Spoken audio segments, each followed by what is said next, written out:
he might be 20 points ahead in the polls, but Keir Starmer is facing a major rebellion against his approach to the Israel-Hamas war. Earlier, he met with Muslim Labour MPs and peers to reassure them that they were being listened to. Sources said the meeting was constructive, but it's done little to quell the rage of the Labour grassroots. The Labour leader is caught between a rock and a hard place. He wants to break away from those accusations of anti-Semitism which mired the Corbyn years, but his suggestion that Israel has the right to cut off power and water from Gaza is alienating a swathe of Labour supporters, particularly within the Muslim community. He could well be the next MP, and Sir Keir Starmer will want to project himself as a statesman. But could this issue cause Starmer's leadership to come unstuck? Joining me now, co-founder of Momentum, James Schneider, and former director of Labour Friends of Israel, David Mencer. Welcome to you both. David, first of all, do you think Starmer's struck the right tone on all of this when discussing the conflict? Look, the Labour Party finally has a leader that can stand up proud and represent this country on the world stage, in contrast to the former leader who barely could stand out on his allotment. He's made a stand. It's a stand which is logical, is in favour of human rights, recognises the legitimate threat which Israel is facing, and I think all right-minded people support him for that. And anyone that doesn't, clearly shows their support for the barbaric actions of Hamas. James, I don't know if you know anything about Corbyn's allotment, perhaps, but nonetheless, the point that's being made there by David is, very simple. Starmer has many hats to wear on this one, and you couldn't have trusted the predecessor with any of them. So I really don't think we should be talking about this issue, which is to do with the lives and deaths of thousands of people through the prism of Labour Party internal politics, which most people in this country don't know about, and certainly the people that are losing their lives in West Asia know absolutely nothing about.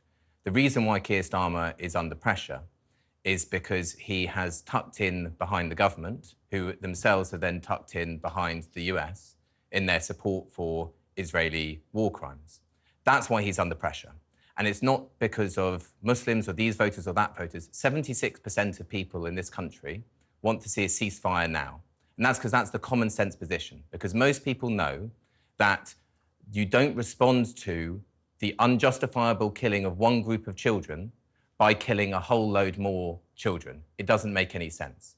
So what we should be doing, what we need from our politicians, which we don't have because they're in lockstep in support of the Israeli bombing campaign at the moment, is to call for a ceasefire, because Britain not only provides diplomatic support for Israel, but we also help arm Israel. So we are complicit in the crimes which are taking place, and therefore we have an outsized role in the ability to try to bring about peace. But sorry to interject, James, but this is about Labour's response, potentially our future Prime Minister's position on this. Right, and what I'm saying is he's not doing his job, because 76% of people, according to a YouGov poll, want a ceasefire now. That is not a position that is being put forward by either of the two major parties, which are parroting the same line and are just following the US. The US changes position slightly, they change position slightly. What I think we actually want from our next Prime Minister, from our politicians, is leadership, not following, and to stand up and say, the overwhelming majority of the British public, 76% of the public, according to polling, is in support of the common sense position, which is to preserve the maximum amount of life. And therefore, we should be putting pressure on Israel to show maximum restraint and to stop razing Gaza to rubble, to turn back on the food, the water, the electricity and the fuel, so that some relief can get in. We're just hearing on your show just now that the UN, who have already had 35, more than 35 probably now, of its own aid workers killed in bombing in Gaza, have run out of fuel, unable to perform any services. This is an incredibly intense humanitarian catastrophe, and that's why the people of this country want to see a ceasefire, and that's why Keir Starmer is failing in his duty as leader of the opposition to not call for it. OK, but David, your contention is it's not a failure at all. It's absolutely crucial to Starmer's leadership that he has this chasm between what he believes and what his predecessor believed. And we know Jeremy Corbyn has been fairly vocal on recent events in Israel and what is happening in Gaza.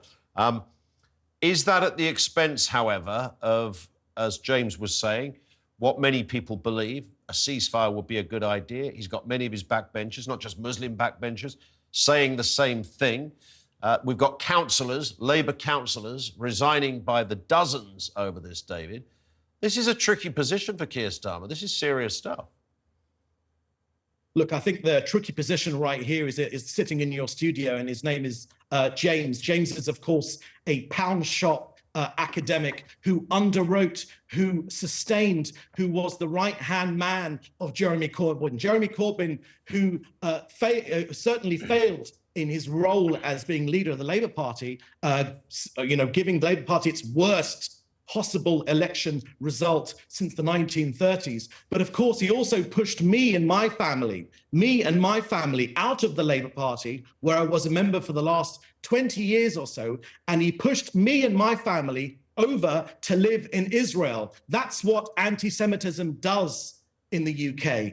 And James endorsed it. James, of course, is not the most trustworthy of people, because he was, of course, before being vaguely associated with the Labour Party, leading Momentum. But of course, before that, he was president of the Lib Dem Society. And of course, he's been writing for the Conservative Home newspaper. So James is a tin pot student politician that really should stay in the student union. This is about big boy politics here. Okay, well, this is about real lives. All right, David. I hear you. There's a lot in there. We learned a lot about James's CV as well here. Didn't know about the Conservative Home bit. But well, it's not true. The pound shop academic stuff. I mean, you're not really the man to be talking about this. Is David's point.